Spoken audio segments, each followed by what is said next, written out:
కాశ్యపాన్వయ సంజాతం నారసింహ పదాశ్రితం రామానుజగురుం వందే పాణినీయపయోనిధిం. భాగవత సద్గోష్ఠికి సాదరంగా ఆహ్వానం పలుకుతూ పెద్దల దాసోహం సమర్పించుకుంటూ ఈరోజు మన భాగవత పఠనం కొనసాగించుకున్నాం. సగర వృత్తాంతాన్ని మనం తెలుసుకుంటున్నాం. సుమతి కొడుకులేమో నేలం తవ్వి పాతాళం వైపు తూర్పున ఉన్నటువంటి ఉత్తర భాగంలో కపిలమని ఉన్నటువంటి ప్రాంతానికి వెళ్ళారు. అక్కడే ఈ తురగము కట్టబడి ఉన్నది, యాగాశ్రమం. ఆ ఆ రకంగా వాళ్ళు ఇతనే దొంగ. కపిల మహర్షిని చూసి పాపం ఇంకా ఆలస్యం ఎందుకు, ఈయనే గుర్రపు దొంగ, ఈయనే అంచేత ఈయన్ని పట్టి చంపాలి అనుకొని పాపం ఆ సుమతి కొడుకులందరూ కూడా ఈయన్ని ఈయన మీదకి దండెత్తారు. దండెత్తేసరికల్లా కపిలముని ఇలా కళ్ళు తెరవగానే గర్వాంధులైనటువంటి రాజకుమారులందరూ కూడా బూడిదైపోయారు. అయితే మరి ఆ శాంత పరమ శాంతమూర్తి కదా, ఆయనకి అలా అవుతుందా, అలా చేస్తారా అని అంటే, అతనికి శత్రులు మిత్రులు అనే భేదం లేదు. కాకపోతే వీళ్ళు తాము చేసినటువంటి తప్పు వల్లే వాళ్ళ శరీరాలు అలా భస్మం అయిపోయాయి అని, పాపరాశిగా మితి పెరిగిపోవడం చేత వాళ్ళు బూడిద రాశిగా మారిపోయారు అని చెప్తున్నారు. తర్వాత ఈ సగరునికి కేసిని అని ఇంకో భార్య గర్భంలో అసమంజసుడు పుట్టాడు. అతడు చాలా ముందర పూర్వంలో సావాస దోషం వల్ల భ్రష్టుడైపోయాడు. భ్రష్టుడైపోయి ఇతనికి సగరుడి కుమారుడుగా పుట్టాడు. అతడు ఆ వెనకటి జన్మ సంబంధించినట్టు జ్ఞానం అంతా కూడా కలిగి తన వారికి లోకులకు అనిష్టమైన రీతిగా ప్రవర్తిస్తూ ఉండేవాడు. అయితే అప్పుడు ఇంకా అయోధ్యలో ఉన్నటువంటి పిల్లలందరినీ కూడా నీళ్ళల్లో పడేసేస్తూ ఉండడం, వాళ్ళు ఊపిరాడకుండా చేయడం, మళ్ళీ అతనే తీసుకొచ్చి పైకి తీసుకురావడం, ఇలా ఉంటుంటే ఏమిటి వీడు చేసే దుష్టచర్యలు ఏమిటి, మళ్ళీ ఇతని అన్న మహత్వం కూడా ఉందా, మళ్ళీ వాడే తీసుకొచ్చి బతికిచ్చేస్తున్నాడు ఏంటని అందరూ ఆశ్చర్యపోయారు. తర్వాత అతను అలా అయిపోయాడు. అయ్యాక అసమంజసుని కొడుకు అంశుమంతుడు, ఇతడు సగరుడు తన దగ్గర వద్దికతో పని చేసే ఆ బుద్ధిమంతుని చూసి ఆ తాతగారు చెప్తున్నారు, అది అసమంజసుని కొడుకు అంశుమంతుడు కదా, మనవాడితో చెప్తున్నాడు, నాయన నువ్వు ఆ యాగాశ్వం తేగలవా అని చెప్పి తమ్మని ఆజ్ఞాపించాడు. సరే, ఆ తండ్రి వెళ్ళిన వెంటనే వెళ్ళాడు. గోతులన్నీ తవ్వాడు. ఆ బూడిద రాశులుగా ఉన్న వాటిని చూశాడు, గుర్రాన్ని చూశాడు. అలా మళ్ళీ ఆ కపిలునికి నమస్కారం చేశాడు. చేస్తే అప్పుడు ఆ బ్రహ్మదేవుడే, నాయన నీ ఇలా స్తోత్రం చేశాడు, మీ యొక్క మహత్వాన్ని బ్రహ్మదేవు కూడా కనిపెట్టలేడు. అంచేత అల్పులమైనటువంటి మాకు సాధ్యమా, మమ్మల్ని క్షమించి మా వల్ల జరిగిన అపరాధానికి అని చెప్పి పోతుంటే, అప్పుడు గుర్రాన్ని వదిలిపెట్టమని అడగలేదు, మా తండ్రులు భస్మం అయిపోవడానికి కారణం ఏమిటని కూడా అడగలేదు. అలా ఆయన ఇంకా దండ ప్రణామం చేసి నిలబడితే అప్పుడు ఆయన చెప్తున్నారు కపిల మహాముని, నాయన బుద్ధిమంతుడైన కుర్రవాడా, ఈ గుర్రాన్ని మీ తాత దగ్గరకు తీసుకుపో, నీ తండ్రులు అవివేకులై బూడిదయ్యారు, ఈ దెబ్బ మీద గంగాజలం ప్రవహిస్తే శుభం కలుగుతుంది అని చెప్పారు. చెప్తే అప్పుడు అలా చెప్పగా అంశుమంతుడు కపిల మహర్షికి నమస్కరించి గుర్రాన్ని వెంట పెట్టుకుని వచ్చి సగరునికి అప్పగించాడు. వెంటనే ఆ గుర్రాన్ని ఇచ్చేశాడు ఆ కపిల మహర్షి. సగరుడు మిగిలిన యాగాన్ని పూర్తి చేసుకున్నాడు. అంశుమంతునికి రాజ్యం చెప్పేశాడు. ఈ లౌకికమైనటువంటి బంధాలన్నీ కూడా తెంచుకున్నాడు. ఔర్వముని కదా వీళ్ళకి అసలు ఇలా పాపం ఇట్లా వెళ్ళమని చేయమని యాగం చేయమని అని చెప్పింది. అంచేత ఔర్వముని ఉపదేశాన్ని పాటించి ఉత్తమ గతికి పొందాడు అంశుమంతుడు. జనకులు మ్రగ్గిన చోటికి నిమిషన్న దింతెత్తుననుచును అట్ట స్థలకించని తపము చేయంజాలక మనమున వగవలయ అంశుమంతుడు తీరెన్. అలాగా అంశుమంతుడు ఆ తండ్రులు బుగ్గైన చోటుకు వెళ్ళాడు, గంగాని తెస్తాను వెళ్ళాడు, అడవికి వెళ్ళాడు, తపస్సు చేశాడు, కానీ దిగులతో చేయలేక దేహాన్ని సాధించాడు. అతని కొడుకు, ఈ అంశుమంతుని కొడుకు దిలీపుడు, ఈ ఆ అంటే అసమంజసుని మానవుడు అనమాట. ఆ అంశుమంతుని కొడుకు దిలీపుడు భూమి మీదకి గంగను తేవడానికి తపస్సు చేశాడు, కానీ ఆయన కూడా తేలేక కొన్నాళ్ళకి గతించాడు. అతని సుమంతుడు అతని సుతుండు భగీరథుండన్ అతి తపమునరించి కనియన్ అమృతాపాంగన్ సుతరంగన్ ముఖన ముఖవనరుహన్ రతభృంగన్ శివ జటాగ్రరంగన్ గంగన్. ఆయన కొడుకు దిలీప్ మహారాజు యొక్క కుమారుడే భగీరథుడు. దిలీపుడు కూడా చాలా గొప్ప పరిపాలకుడు. ఆ కథని వేరే తెలుసుకోవాలి, ఇక్కడ ఏం లేదు. మేము చదివాను అది, దిలీప్ మహారాజ్ కథ చాలా బాగుంటుంది. ఆయన ఈ దిలీప్ కుమారుడు అయినటువంటి భగీరథుడు ఘోర తపస్సు చేసి అమృతమయ కటాక్షాలు కలిగినది, గొప్ప అలలతో కూడినది, ముఖంపై ఆసక్తి కలిగిన తుమ్మెదలు కలది, శివ జటాజుటాన్ని రంగస్థలంగా కలిగింది అయిన గంగను దర్శించాడు. కానీ నమస్కరించిన గంగ కృప చేసి వరంబు వేడు మనిన ఆ రాచబట్టి ఇట్లనే ఆ గంగా నది తల్లి, ఆ తల్లి ప్రత్యక్షమైంది. ఏం వరం కావాలో కోరుకో అన్నది. మా వారి భస్మరాసుల నీ వారిన్ కలిపు కొనుము నెరి మా వారల్ నీ వారిన్ కలయనాకము మా వారికి కలుగు ఇది ప్రమాణము తల్లి. ఎంత మహా విశ్వాసంగా అన్ని ఆ తల్లిని ప్రార్థిస్తున్నారు. అమ్మా ఈ చూడండి, ఆ బకార ప్రాక్షతో పోతనమ్మచ్చుది పద్యం ఇది ఎంత చక్కగా ఉందో చూడండి. మా వారి భస్మరాసులన్ నీ వారిని కలుపుకొనుము. ఇక్కడ మా వారి అంటే మా తండ్రుల యొక్క ఈ భస్మరాసుల్ని నీ వారిని కలుపుకొనుము. అక్కడ వారే, ఇక్కడ వారే. ఇక్కడ వారి అంటే ఇదిగో నీ వారిని అంటే నీ జలాలతోటి కలుపుకోమ్మా. ఈ భస్మరాసులని నీ జలాలతో పునీతం చెయ్యి. నెరి అప్పుడు మా మా వాళ్ళందరూ కూడా నీ వారిని కలయ అలా నీ నీళ్ళతో కలిస్తే, వాళ్ళ భస్మరాసులని నీతో కలిస్తే నాకము మా వారికి కలుగు. నాకం అంటే స్వర్గం వాళ్ళకి లభిస్తుంది. ఇది ప్రమాణము తల్లి, ఇది అసలు యథార్థమైన విషయం. మరి కపిల మహాముని అంతటి వాడు చెప్తే యథార్థం కాకుండా ఎలా అవుతుంది? ఆ పావనమూర్తి దర్శనం అయితే ఆవిడ ప్రభావం కూడా ఎందుకు తక్కువ అవుతుంది? అదే ఇక్కడ మా వారి భస్మరాసుల నీ వారిని కలుపుకొనము నెరి మా వారల్ నీ వారిని కలయనాకము మా వారికి కలుగు ఇది ప్రమాణము తల్లి. ఓ తల్లి, మా వారి బూడిదరాశులను నీటిలో కలుపుకో. నీ వారి సోకితే మా వారికి లోక ప్రాప్తి కలుగుతుంది. ఇది యథార్థం అని ఆ భగీరథుడు గంగానదితో స్తోత్రం చేసి చెప్తున్నారు. చల్లన్మది నిన్ను భజింతు గంగన్ పుల్లాంతరంగన్ బహు పుణ్య సంగన్ కల్లోల లక్ష్మీజిత కాస మల్లిన్ తల్లిన్ సుధీ కల్పలతామ తల్లిన్. ఈ రకంగా ఆ గంగా నదిని స్తోత్రం చేస్తున్నాడు ఈయన. నీవు వికసించిన ఉదయం కలదానవు, అనేక పుణ్యాలను కలిగిన దానవు, అలల శోభచే రెల్లు పువ్వులను మల్లెలను జయించిన చల్లని తల్లివి, ఉత్తముల పాలిటి శ్రేష్టమైన కల్పవల్లివి. ఓ గంగా మాత, నిన్ను మనసారా పూజిస్తాను అని ప్రార్థిస్తున్నాను అని వినతులు చేయుచున్న రాజకుమారుని కొన్ని లోకపావని ఇట్లనియే అని కొనియాడుతున్న రాజకుమారుతో లోకపావని అయిన గంగ ఇట్లా అన్నది. విను వీధిన్ పరతెంచి నేలన్బడనావే కంబున్ నిల్ప ఓపిన వాడెవ్వండు మేది నీ తలమునే భేదించి పాతాళముంజనుతున్ వచ్చి తినేని నా జలములన్ సుస్నాతులై మానవుల్ నను పొందించు అఘభ్రజంబు యచట నేనాశంబున్ పొందించదన్ అని చెప్పేసింది. నేను కనుక వినువీధిని పరదించి నేలబడన్ నా వేగంబున్ నిల్పన్ ఓపిన వాడెవ్వడు. సరే, నువ్వు ప్రార్థించావు, నువ్వు కోరినవి ఇస్తాన్నాను కనుక రైటే. కానీ నేను ఒక్కసారి కనుక ఈ భూమి మీదకి వచ్చానంటే, ఉరికానంటే ఆ ప్రవాహ వేగాన్ని తట్టుకొని భరించగలిగినటువంటి ఆ తీర్థాన్ని పట్టుకోగలిగినటువంటి శక్తి కలిగిన వాడు ఉండాలి కదా. ఎవరు శక్తి కలిగిన వాడు ఎవడు?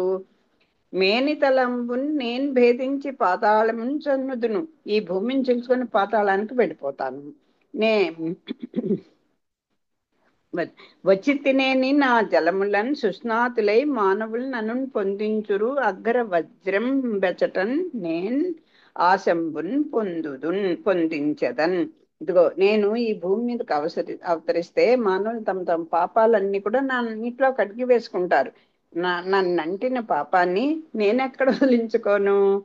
సరే, ఇప్పుడు నేను వస్తాను, నేను అందరి పాపాలను పోగొడతాను, రైటే. మరి ఈ భూమికి వచ్చానంటే సర్వ పాపుల యొక్క పాపాలన్నీ నాకంటుకుంటాయి. మరి నేనెలా వదిలించుకోను? ఈ కారణంగా సంచయిస్తున్నాను అన్న. అలా అన్న ఆ లోకమాతతో రాజశ్రేష్ఠుడైన భగీరథుడు ఇట్లా అన్నాడు. పరతత్వజ్ఞులు శాంత చిత్తులు తపఃపారేణులార్యుల్ ఘనుల్ పురుష శ్రేష్ఠులు వచ్చి తల్లి భవదంభోగాహముల్ సేయంగాన్ నర సంఘాఘము నిన్నున్ పొందునే జగన్నాథుండు నానాఘ సంహరుడా విష్ణుండు హరిచిత్తముల్ తానయ్యుంట మందాకిని. దీనికి రకరకాలైనటువంటి పేర్లు గంగామాతకి వీటికి ఉంటాయి. ఇలా వచ్చేటువంటి ఆవిడ్ని మందాకిని అనగా పిలుస్తారు.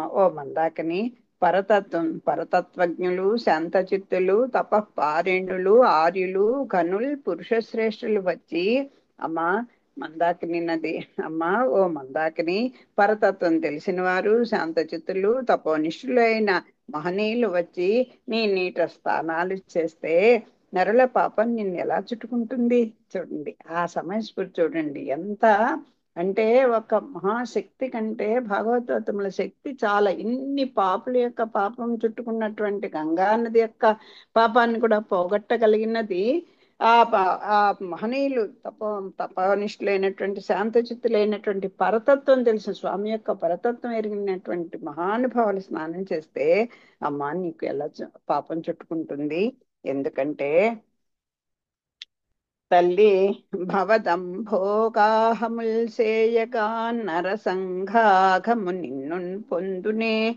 అఘము అంటే పాపము. ఈ నరుల యొక్క పాపం నీకు చుట్టుకుంటుందా? జగన్నాథుండు నానాఘ సంహర హరుండు ఆ విష్ణుండు. ఇదిగో, ఎందుకంటే సమస్త పాపాలను హరించేటువంటి శ్రీహరి వారి హృదయాల్లో తానుగా నివసించి ఉంటాడు కదా. అంచేత అన్ని సమస్త పాపాలను హరించేటువంటి శ్రీహరి ఎప్పుడు. మరైతే ఎందుకండి భగవంతుడి కంటే ఈ గంగా నది కంటే ఇన్ని భస్మరాశులను కూడా మామూలుగా బతికించేటువంటి అంతశక్తి కలిగినటువంటి ఆవిడ యొక్క ఆ పాపాన్ని కూడా పోగొట్టగలిగింది అంటే కేవలం ఈ మహానుభావుల యొక్క గొప్పతనమేనా అంటే అలాంటి డౌట్ మనకు వస్తుంది కదా. ఎందుకంటే సమస్త పాపాలను హరించేవాడు శ్రీ హరి. హరి అనే పదమే ఉంది కదా, పాపాలు హరించేవాడు కదా. అలాంటి హరికి స్థానం ఏది? హాయిగా నివసించే చోటు ఆ భక్తుల యొక్క ఆ మహానుభావుల యొక్క హృదయాలే కదా. ఆ హృదయాల్లో ఆయన ఉన్నప్పుడు ఆ పవర్ వాళ్ళకి ఉంటుంది కదా. అందుకని అని చెప్తున్నారు.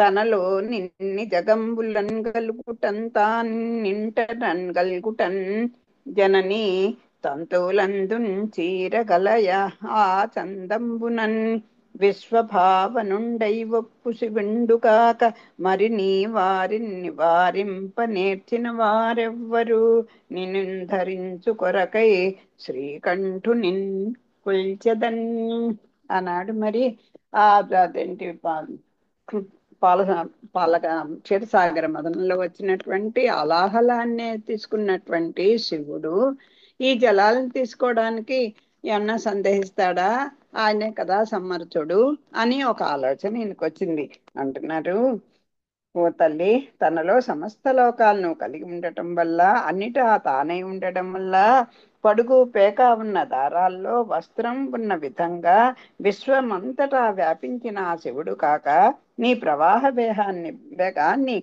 భరించగల సమర్థుడెవ్వడు? నిన్ను ధరించడం కోసం ఆ సదాశివుణ్ణి ప్రార్థిస్తాను ఆనాడు శ్రీమన్నారాయణుడే ఆ ఆలాహలాన్ని తీసుకోవడానికి శివుణ్ణి ఆదేశించాడు కదా. అంచేత తప్పకుండా ఈ ఈ ప్రవాహ వేగాన్ని ఆయన జటాజూటంలో ఆయన తప్పకుండా ధరిస్తాడు, ఆయనే సమర్థుడు అని చెప్తున్నాడు. అని ఎరింగించి వీడ్కొని చని భగీరథండు మహేశ్వరుని ఉద్దేశించి గ్రతనం తపంబు చేసిన వెంటనే ఆ శివుణ్ణి ప్రసన్నం చేసుకుందుకు, తపస్సు చేసుకుందుకు వెళ్ళిపోయాడు భగీరథుడు.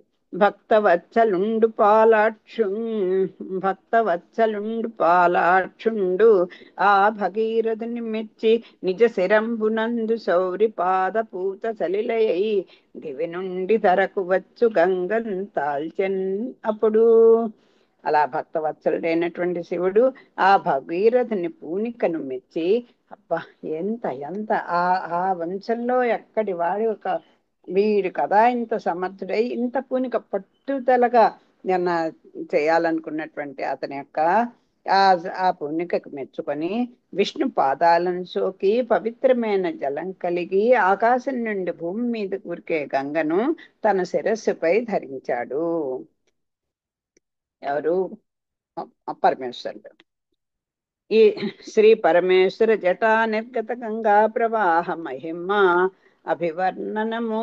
ఆ తల్లి ఎలా ఉరికి ఉరికి వచ్చి ఆ ఆ శివుని యొక్క జటాజూటంలో బంధింపబడిందో అది వర్ణిస్తున్నారు. ఇట్ల మహానది పురారాతి జటాజూట రంధ్రంబు వలన దిగంబడి నిరర్గళ ప్రవాహంబై నేలకు చల్లించి నరసి నిండి పెళ్ళు వెల్లిగొని పెచ్చు పెరింగి విచ్చలబిడిన్ క్రేపు వెంపటి నురక క్రేళ్ళురుకు మరక ప్రాయంబునన్ కామధేనువు సందంబున ముందరికి నిగుడుచు ముద్దులన్ చందురు తోడి నెయ్యంబున గ్రయ్యడరి చొప్పు దప్పక సాగి తను చెంచు తెంచు సుధార్ణవంబు కైవడిన్ పెంపు కలిగి మహేశ్వరు వదన గహ్వరంబు వలన ఓంకారంబు బిరుంద వెలువడు శబ్ద బ్రహ్మంబు భంగి అదభ్ర విభ్రమంబున అమ్మహీపాల తిలకంబు తెరువు వెంట నంటి వచ్చుచూ వెలియేనుంగు తొండంబులననుకరించు పరుచు వరద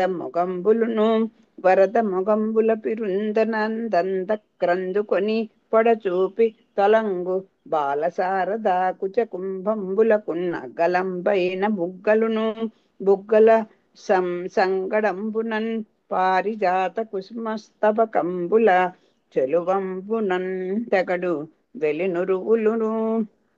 వెలినురువుల చంగట నర్థోన్మీలిత కర్పూర తరు కిసలయంబుల గేలి కొనుం సుళ్ళ కెలంకుల ధవల జలధర రేఖాకారంబులు బాగు మెచ్చని నిడుద ఏరులన్ గలసి వాయు వశంబుల నుండుంటిందాంకి బిట్టు మిట్టించి మీదికెగయు ధురిత భంగంబులన్ కొనల భిన్నంబులై కుప్పించి ఉప్పరం బెగసి ముత్తియంపు సరుల వడపున మల్లికాదామంబుల తెరంగునన్ కర్పూర కండ కదంబంబుల చెలువంబున ఇందు సకలంబుల తేజంబునన్ దారకానికరంబుల పొలుపున మరయుచున్ ముక్తి కన్యావశీకరంబులైన శీకరంబులను కలిగి మధ్యమలోక శ్రీకరంబు తరంగున విష్ణు పదంబు ముట్టి విష్ణు పదంబు భాతి నుల్లశిల హంస రుచిర పక్షంబు రీతి అతి శోభిత కువలయంబు చెన్నున జీవనంబులాగున సుమనో వికాస ప్రధాన పర్వంబు పొలుపున ఏక చక్ర బక భీమ మహాభంగ సుభద్రార్జున చరిత్ర అభిరామంబై రామచిత్తంబు మెలుపునందన వారిలోంచొచ్చిన దోషాచరులకు అభయ ప్రధాన చణవర్తనంబు భాతి సముపాసిత మృత్యుంజయు రూపంబు పోలిక విభూతి సుకుమారంబై కుమార చరిత్రంబుఠేవను క్రౌంచ ప్రముఖ విజయంబై విజయరథంబు భాతి హరిహయా మంధరంబై మంధర విచారంబు గ్రద్దన మహారామ గిరివన ప్రవేశ కామంబై కామకేతనంబు పెళ్ళున ఉద్దీపిత మకరంబై మకరకేతను బాణంబు కైవడి విలీన పరవాహిని కలిత సంబరంబై సంబరా సంబరారాతి చిగురున్ కుంతంబు చూటి అధ్వ అధ్వగ వేదనా శమనంబై శమన దండంబు జాడ నిమ్నోన్నత సమవృత్తంబై వృత్త శాస్త్రంబు విధంబున వడిన్ కలిగి సుధా గురు లఘు వాక్య చటా పరిగణం గణితంబై గణిత శాస్త్రంబు కొలందిని ఘన ఘన మూల వర్గ మూల సంకలిత భిన్న మిశ్ర ప్రకీర్ణ ఖాత భీష్మంబై భీష్మ పర్వంబు పెంపున అనేక భగవద్గీతంబై గీతాశాస్త్రంబు నిలుకడను మహాసుషిరతను ఘన నానా శబ్దంబై శబ్ద శాస్త్రంబు మర్యాద అచ్చువడి హల్లు కలిగి మహాభాష్య రూపావతార వృత్తి గుణ సమర్థంబై అర్థశాస్త్రంబు మహిమను బహు ప్రయోజన ప్రమాణ దృష్టాంతంబై దృష్టాంతంబు తరంగున సర్వసామాన్య గుణ విశేషంబై శేష వ్యాపారంబు కరణిని సుస్థిరోద్ధరణ తత్పరంబై పరబ్రహ్మంబు గరిమనతి క్రాంతానేక నిగమంబై నిగమంబు నడవడిని బ్రహ్మవర్ణ పదక్రమ సంగ్రహంబై గ్రహ శాస్త్రంబు పరిపాటిని కర్కట మీన మిథున మకర రాశి సుందరంబై సుందరి ముఖంబు పోండిమిని నిర్మల చంద్రకాంతంబై కాంతాధరంబు రుచిని శోణఛాయా విలాసంబై విలాసవతి కొప్పు నొప్పునన్ కృష్ణ నాగాధికంబై అధికమతి శాస్త్ర సంవాదంబు సొంపున అపార సరస్వతి విజయ విభ్రమంబై విభ్రమవతి చందోదోయిపగిది నిరంతర పయోవ్యాప్తాఖిల లోక జీవన ప్రదతుంగ భద్రాతిరేఖా సలిలతంబై లలితవతి నగవు మించున అపహసిత చంద్రభాగధేయంబై భాగధేయవంతుని వివాహంబులీలన్ మహామేఖల కన్యకా విస్తారంబై తారకెంగేలియుడికంబున నాక్రాంత సూర్యతనయంబై సూర్యతనయు శరవర్షంబు పోలిక భీమరథ్యాటోపవారణంబై వారణంబు పరుసునన్ పుష్కరోన్నత సంరంభంబై రంభనెమ్మోముడాలున సురసాతిశయ దశంబై దశరథ తనయు బొడముడి చాట్పున సింధు గర్వ ప్రభంజనంబై ప్రభంజన తనయు గదబెట్టు మాట్కిని సమీపగత దుశ్శాసన దుర్మద నివారకంబై వారకన్యకంజేతి గతిని ముహుర్ముహుర్నృచ్చలిత కంకణాలంకృతంబై కృతయుగంబున నోజన పంకంబై పంకజాసన ముఖంబునరబునన్ భ్రభూత ముఖ వర్ణంబై వర్ణ గుణితంబు తెరకు వన్ను బహుదీర్ఘ బిందు విసర్గంబై సర్గబంధ కావ్యము విన్నను నువ్వున గంభీర భావ మధురంబై మధురాపురంబు సొబగున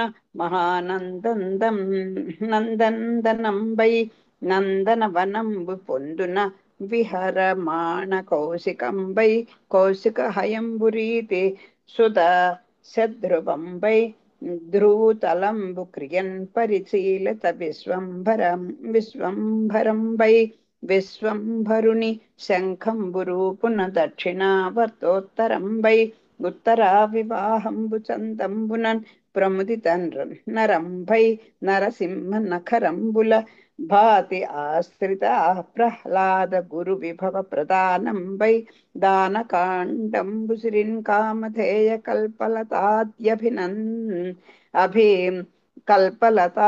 కల్పలతాద్యభినంబై నవసూతికా కుచంబు పేర్ని నిరంతర పయోవర్తనంబై తనదు నిలయంబు తూనిక సంగత మకర పద్మ మహాపద్మ కచ్చపంబై కచ్చప కర్పరంబు బలిమిని పతిత పతిత పతిత శైల సముద్ధరణంబై ధరణీతరంబు సాటి నుత్తుంగ తట ముఖ్యంబై ముఖ్య వరాహంబు గరిమ ఉన్నతక్షమంబై క్షమాసురహస్తంబు కరగరి కన్ను సప్రవిత్ర మనోరామంబై రామచంద్రు బాణంబు కడింది అభ్యాగత కరదూషణముదాహరణ ముఖరంబై ముఖర రామ కుఠారంబు ఠీవిని రీతిని భూభృన్మూలన్ భేదన ప్రబలంబై బలరామ హలంబు భాతిని ప్రతికూల సన్నికర్షణ ప్రబుద్ధంబై బుద్ధదేవుని మేనియొరపున అభయాతి రక్షోదార మనోహరంబై హరతాండవంబు మేర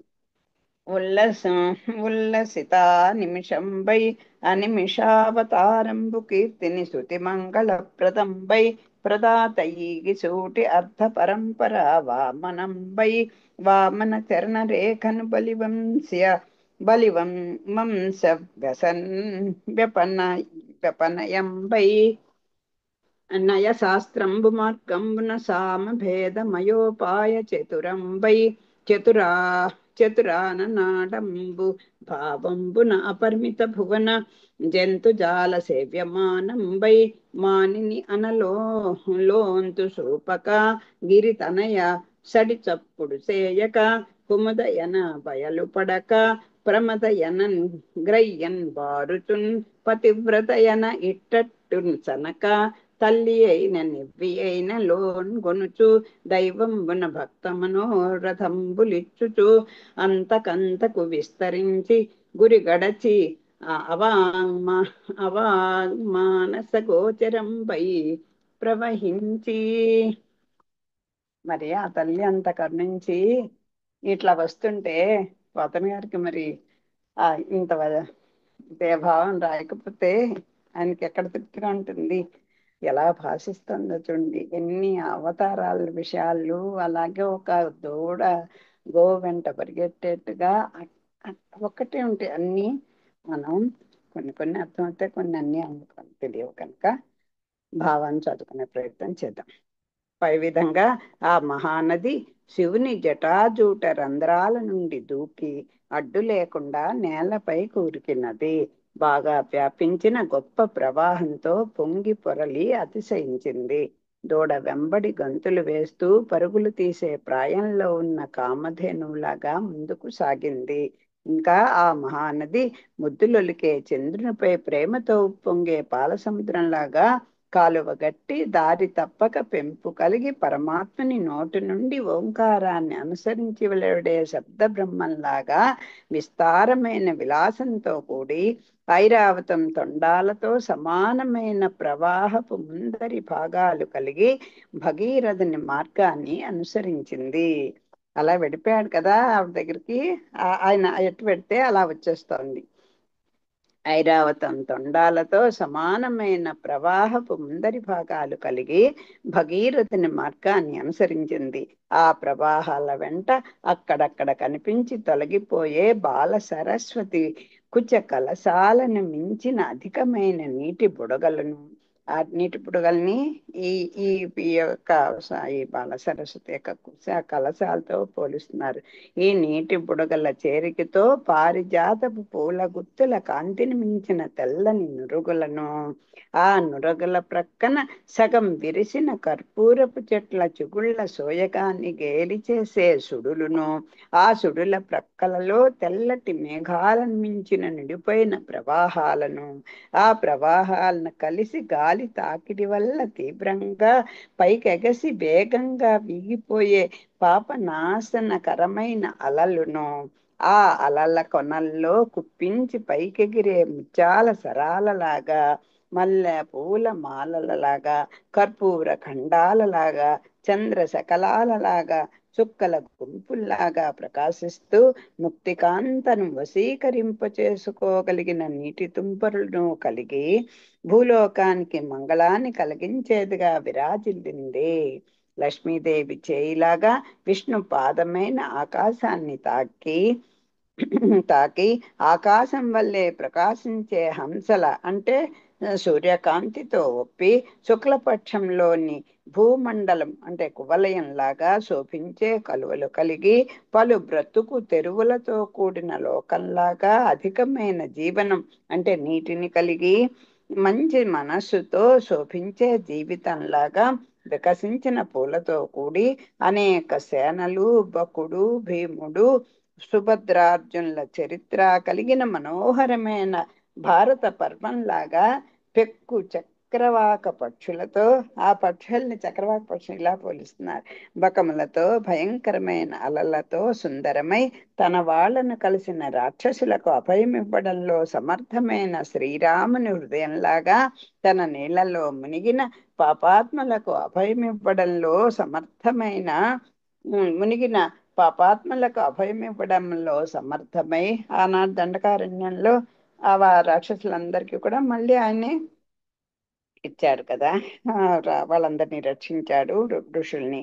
మృత్యువును జయించిన గొప్ప దాత ప్రవర్తనలాగా గొప్ప నడవడికతో శివుణ్ణి సేవిస్తూ విభూతితో కూడిన అందమైన శివుడి రూపంలాగా సంపదతో సుకుమారమై క్రౌంచ పర్వతాదులను గెలిచిన కుమారస్వామి చరిత్రలాగా కొంగలు మొదలైన వాటితో కూడి అర్జునుని రథంలాగా సూర్యుని గుర్రాల వంటి వేగం కలిగి శ్రీరాముని వనవాసం కల్పించిన మందర ఆలోచనలాగా శీఘ్రంగా వన పర్వతాలలో ప్రవేశించే కోరిక కలిగి మన్మథుని జెండాలాగా మొసళ్లతో కూడి సైన్యంతో కూడిన శంబరాసునిలో ప్రవేశించే మన్మథుని బాణంలాగా తనలో లీనమైన ఇతర ప్రవాహ జలాలు కలిగి మన్మథుని చిరు కత్తిలాగా బాటసార్ల తాపాన్ని తొలగించి అల్పుల పట్ల అధికుల పట్ల సమానంగా ప్రవర్తించే యముని దండంలాగా ఎత్తు పల్లాల్లో సమానంగా మెలిగి ఎతితోనూ గురు లఘువులతోనూ, గురు లఘువులంటే ఎత్తు పల్లాలు,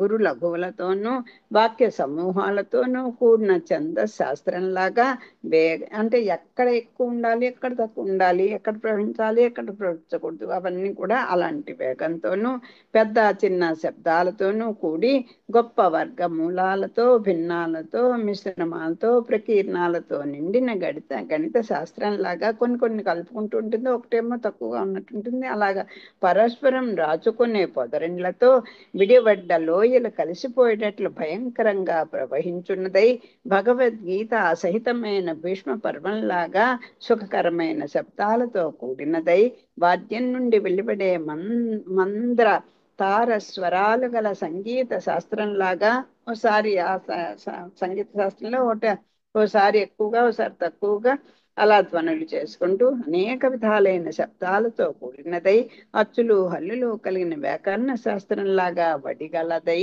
మహాభాష్య వృత్తిలాగా వృత్తి కణాల సామర్థ్యం కలిగినదై పెక్కు ప్రయోజనాలతో కూడిన నిడివి అందరికీ అందుబాటులో ఉండే గొప్ప గుణంతో వెలసిల్లినదై భూమిని భరించడంలో నిమగ్నమైన ఆదిశేషుని కార్యంలాగా సుస్థిరమైన గొప్ప యత్నం కలిగినదై వేద సమూహాలకు అతీతమైన పరబ్రహ్మలాగా అనేక మార్గాలను అతిక్రమించినదై వర్ణ పద క్రమాలతో కూడిన వేదంలాగా ధ్వని క్రమాలకు కూడినదై కర్కట మీన మధున మకరాలతో ఒప్పిదమైన ఖగోళ నియతిలాగా ఎండ్రకాయలతో చేపల జంటలతో మొసళ్లతో ఒప్పిందై ఇవన్నీ కూడా జలప్రవాహంలో కొట్టుకొచ్చేస్తాయి కదా. అదే చెప్తున్నారు. నిర్మలమైన సుందరాంగి ముఖంలాగా స్వచ్ఛమైన చంద్రకాంతులతో నిండినదై ఇంపైన స్త్రీ పెదవిలాగా కెంపు రంగుతో కూడినదై విలాసవతి కుచబంధంలాగా నల్ల త్రాచు విలాసాలతో మించినదై బుద్ధిమంతుని శాస్త్ర చర్చలాగా ఒప్పినదైన సరస్వతి విజయంతో వెలసిల్లినదై అఖిల సంతానానికి బ్రతుకు తెరువై శుభకరమైన ఆకారంతో కూడిన సుందరాంగి చనుదోయిలాగా పయోధరాలతో నిండి తుంగభద్రానది సొగసును మించినదై సుందరాంగి మందహాసంలాగా చంద్రభాగ సౌభాగ్యాన్ని అతిశయించినదై, గొప్ప వడ్డాణాలు ధరించిన కన్యలతో కూడిన అదృష్టవంతుని వివాహంలాగా భూమి నిండా విస్తరించినదై, గొప్ప వడ్డాణాలు ధరించిన కన్యలతో కూడిన అదృష్టవంతుని వివాహంలాగా భూమి నిండా విస్తరించినదై, తార తన చేతితో సుగ్రీవుని స్పృశించినట్లు ముత్యం వంటి తన హస్తంతో ఉపాయంగా యమునా నదిని ఆక్రమించినదై. చూడండి ఆ పోలిక ఎంత బాగుంది. భీముని రథ విజృంభణ అడ్డగించిన కర్ణుని బాణవర్షంలాగా భీమరథీ నది విజృంభణను అరికట్టినదై, నీటిని చిమ్మే ఏనుగు తొండం వంటి గొప్ప విజృంభణతో కూడినదై, రసవంతమైన రంభముఖంలాగా మంచి నీటితో అతిశయించి సముద్రుని గర్వాన్ని భంగపరచిన శ్రీరాముని బొమ్మముడి అంటే ఇలా కోపం వస్తే ఇలా కొమ్మలు ముడి వేసుకుంటాడు కదా, లాగా సింధు నది గర్భాన్ని భంగం చేసినదై, దరిచేరిన దుశ్శాసని దుర్మదాన్ని తొలగించే భూమిని గదాఘాతంలాగా సమీపించిన వారి మహాపాపాలను తొలగించినదై, మాటి మాటికి కదలాడే కంకణాలతో అలంకరింపబడిన వేసె ముంజేయిలాగా మళ్ళా మళ్ళా పొరలే నీటి బిందువులతో కూడినదై, పాపం లేని కృతయుగంలాగా నిర్మలమై గొప్పదైన తెల్ల రంగుతో కూడిన బ్రహ్మ ముఖంలాగా గొప్ప బ్రాహ్మణ జాతిచే ఆశ్రయింపబడినదై. వాళ్ళ దగ్గరికి వచ్చేసరికి ఆవిడ ఆ పదాలు చూడలా మారిపోయావు. అనేక దీర్ఘాలతో బిందువులతో విసర్గలతో కూడిన అక్షరాల గుణింతాల్లాగా అధికమైన నీటి బిందువులను వెదజల్లుచున్నదై, గంభీరమైన భావాలతో మధురమైన సర్గ బిందువులను వెదజల్లుచున్నదై, గొప్పవాడైన నందనందనితో కూడిన మధురాపురంలాగా గొప్ప ఆనందానికి నందనవనమై, ఇంద్రుడు విహరించే నందనవనంలాగా కౌశకనంతో విహరించున్నదై, ఇంద్రుని గురంలాగా ధ్రువమైన మంచి దశ కలిగినదై, విష్ణు చింత కలిగిన ధ్రువుని తలంపులాగా విశ్వాన్ని పరిశీలించున్నదై, ప్రశస్తంగా బలం మురి అయిన విష్ణు శంఖంలాగా కుడి నుండి ఎడమ వైపుకు మరలి ఉత్తర వివాహంలాగా నరానంద సంధాయకమై పాలతో పొంగే పచ్చి బాలెంతరాలి స్తనంలాగా ఎప్పుడూ పెరుగుతున్న నీళ్లతో నిండినదే. బాలెంతల యొక్క వక్షోజాలు నిండుగా ఉంటాయి కదా, అందుకని అక్కడ ఆ పెరుగుతున్న నీళ్లతో నిండినదై, మకరం మహాపద్మం కచ్చపు అనే నిధులతో నిండిన కుబేరుని నిలయంలాగా మొసళ్లతో మెట్ట తామరలతో తాబేళ్లతో నిండినదై, కూలిన కొండను పైకెత్తే ఆది కూర్మపు బలమైన వెన్నెముకలాగా కొండలను కదిలించున్నదై. ఆ భూవరాస్వామి వృత్తాంతం చెప్తున్నారు. కొండని కదిలిస్తూనే ఆయన భూమిని పెళ్లగించినట్టుగా మేము కూలిన కొండను పైకెత్తే ఆది కూర్మపు బలమైన వెన్నెముకలాగా కొండలను కదిలించున్నదై, ఎత్తైన చర్యలతో నిండిన కొండలాగా ఎత్తైన గట్లతో కూడినదై, భూమిని పైకెత్తే ఆది వరాహంలాగా గొప్పదైన ఓర్పు కలిగినదై, దర్భలతో కూడిన బ్రాహ్మణ్ణి హస్తంలాగా పవిత్రమైన ఇంపు కలిగినదై, ఎదిరించి వచ్చే కరదూషణల గర్వాన్ని అపహరిస్తూ మ్రోగే రామచంద్రుని బాణంలాగా తన్ను చేరవచ్చే కఠినుల పాపుల అహంకారాన్ని ఆహరించున్నదై, రాజులను సమూలంగా నాశనం చేసిన పరశురాముని గొడ్డలిలాగా పర్వతాలను సమూలంగా పెళ్లగించే బలంతో కూడినదై, విరోధులను ఉన్మూలించే బలరాముని నాగేలులాగా అంటే నాగల్లాగా గట్లను రాచుకొని ఉప్పొంగుచున్నదై, రాక్షసకాంతలకు మనోహరమైన బుద్ధదేవుని మేనులాగా ఆశ్రయించిన వారిని రక్షించడంలో సమర్థమైనదై, దేవతలను సంతోషింపచేసే శివుని నాట్యంలాగా త్రుళ్ళిపడే చేపలతో నిండినదై. ఆయన నటరాజు కదా, ఆయన నాట్యం చేస్తుంటే ఈ జలాల్లో చేపలు తుళ్ళి పడుతున్నట్టుగా ప్రతిదీ చూడండి ఎంత సమంజసంగా ఉందో ఆ వర్ణన. దేవతలను సంతోషింపచేసే శివుని నాట్యంలాగా తుల్లిపడే చేపలతో నిండినదై, వేదాలకు శుభాన్ని సమకూర్చిన మత్స్యావతారంలాగా చెవులకు ఇంపు కలిగించున్నదై. ఆయన ఎంత జాగ్రత్తగా దాన్ని ఆ మత్స్యావతారంలో ఎంత నేర్పుగా బడిసి పట్టుకుంటాడో అలాగా ధన సమూహంతో సుముఖుడైన దాత దానంలాగా వస్తు సమూహంతో విస్తరించినదై విస్తారమన్నదై బలిచక్రవర్తి వంశాన్ని నిర్మూలించిన వామన్ని పాదంలాగా గొప్ప వెదురు పొదలను కదల్చివేయునదై సామభేద మాయోపాయాలతో కూడిన నీతి శాస్త్రంలాగా, నీతి శాస్త్రం సామ భేద మాయోపాయాలతో కూడి ఉంటుంది. అన్నిటికీ ఒకే సూత్రం ఉండదు. అంతే దేన్ని ఎలాగ ఎప్పుడు ఎలా చెప్పాలి అదైతే ఉంటుంది. అలాగ చాతుర్యంతో ఒప్పినదై అపరిమితమైన లోకాలతో